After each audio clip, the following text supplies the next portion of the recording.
Hi everybody, how are you all doing? Last time I expressed very slight jealousy of not receiving Special Edition early, and I blamed it on Bethesda's hatred towards the modding community, but then people were like, no MXR, it's because you enjoy and partake in the consumption of sloot mods. And yes, you're right about that, but let's consider the release of Fallout 4. Gopher, Bro Jewel, Owl Chest Breach, channels who have been covering mods for years, who have not laid a single finger on sloot mods, did not get Fallout 4 early, yet dozens and dozens of other channels that had nothing to do with modding got theirs 2 weeks in advance. I don't know about you guys, but I think modding is what extends the lifetime of a game. Now, I'm not saying that there's something fishy going on, but like, there's something pretty fishy going on. Pretty sure Bethesda hates us. Just saying. Roll the intro.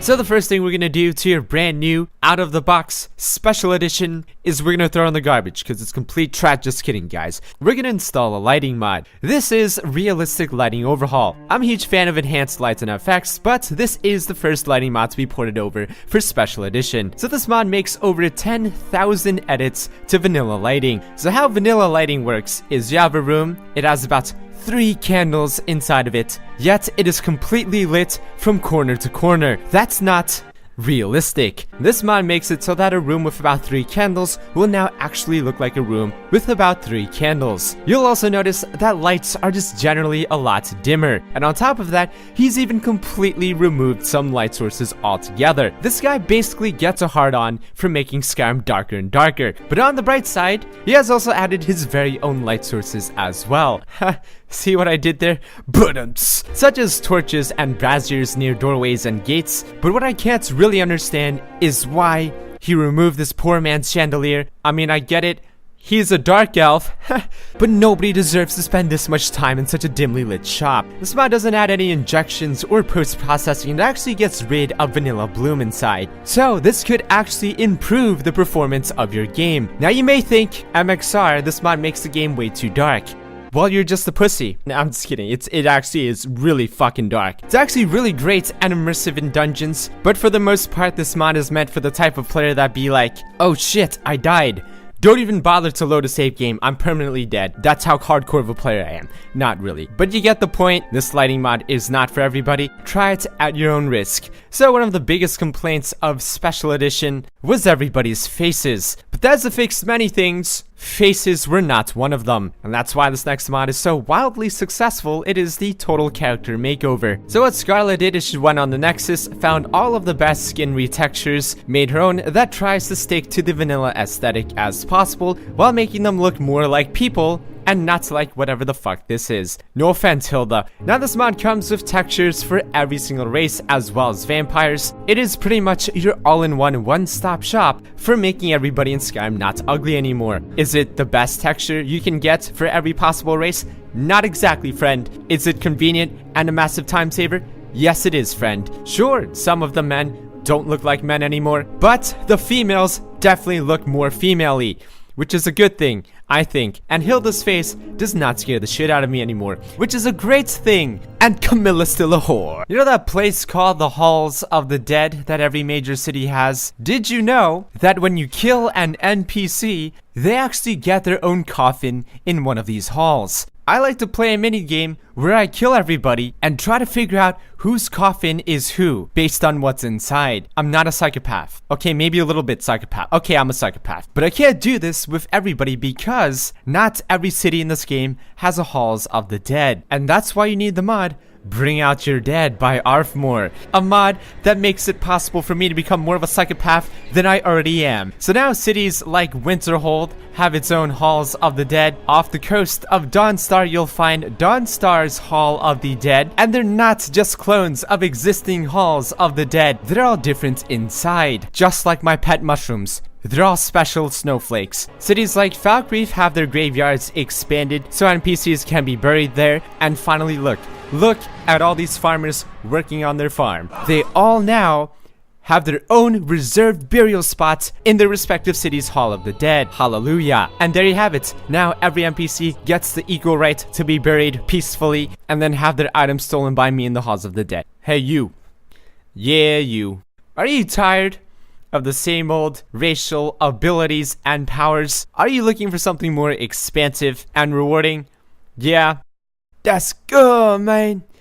That's real good, because I have the perfect mod for you. This is Imperious Races of Skyrim, mod that aims to make each race unique and different from the rest, specifically by giving each of them 3 new passive abilities. For example, Argonians still have their underwater breathing ability, but now swim a lot faster and move a lot quicker once they're out of the water. They're also still resistant to diseases, but they now also regenerate health, magicka, and stamina a lot quicker when low. The Bosmers are the hippies of Skyrim who also happen to enjoy eating people, and so not only can you now eat people, it'll also grant you some bonus brownie points. Random skill bonuses. And they're such massive tree-hugging hippies, random birds will come and mark targets, harassing the shit out of them, even when it's a dragon, that are about 100 times their size. These birds have bigger balls than Randy Marsh from that one episode of South Park, granting you bonus loot when you kill them. What a fucking great pal of a bird. Bosmers are also so in tune with nature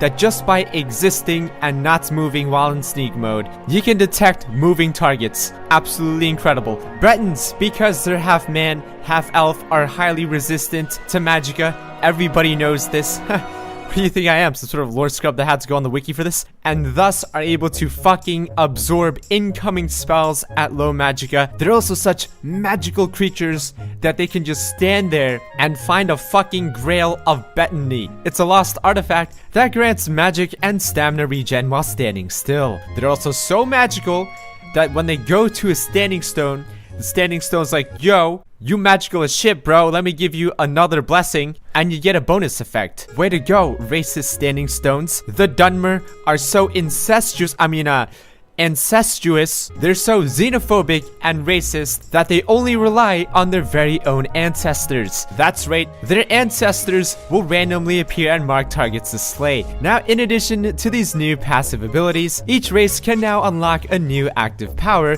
through a quest. For example, Altmer have to go through a rigorous, intense test of collecting 40 butterfly wings before they unlock their new power of contingency. For example, here I set the contingency of 25% health. So when I get low, my character will automatically heal herself with quick heal. Argonians, they must loot 4 underwater chests to unlock the ability to vomit in people's faces, aka caustic spit, a corrosive jet that decreases resistances. Now I only covered a few races here and there, but rest assured all of them are as unique and special as every single one of you guys watching right now. So if you're looking for some spice in your life, this could be that excitement that you're looking for. So now that we've made your game realistically lit, made everybody not ugly anymore, also made them burialable, and each race a unique snowflake, now it's time to diversify your dragons. This is Diverse Dragons Collection, mod that adds 23, right, count it, 23 new dragons with all unique models and textures, with 15, count it, 15 new breath attacks and 12 new abilities, gathered from 11 different mod authors from the Nexus. Basically, all the most beautiful dragons ever made for Skyrim are in this pack. Some of them may look familiar, like Behemoth the Feathered Dragon. Some of them you may have never seen, like this SpongeBob fish face looking ass dragon from that one time they fell off Bikini Bottom. They're also arranged in 7 different difficulty levels. So as you level up, you'll advance to different dragons, and you won't be fighting the same ones over and over again, like you do in a vanilla game. These dragons, unlike many other dragon mods, are not over the top. They may have one unique ability and one cool custom breath attack, but for the most part they behave just like vanilla dragons, so they're not going to one-hit kill you or do anything crazily unexpected, so they do fit well into the vanilla game and is a pretty safe download. Unfortunately, one of the major features of this mod, which is dragon customization in the MCM menu, is obviously not here because it is special edition, which does not have SKSE yet, which means Sky UI does not work yet, but that is all hopefully coming soon. So stay on the lookout, subscribe to this channel. I'll keep you updated. Don't worry about it, brothers. Thank you so much for watching. I'll see you guys in the next video. Peace. Looking for some cheap games? Check out g2a.com. Use my code MXR to get 3% cash back. Link down below.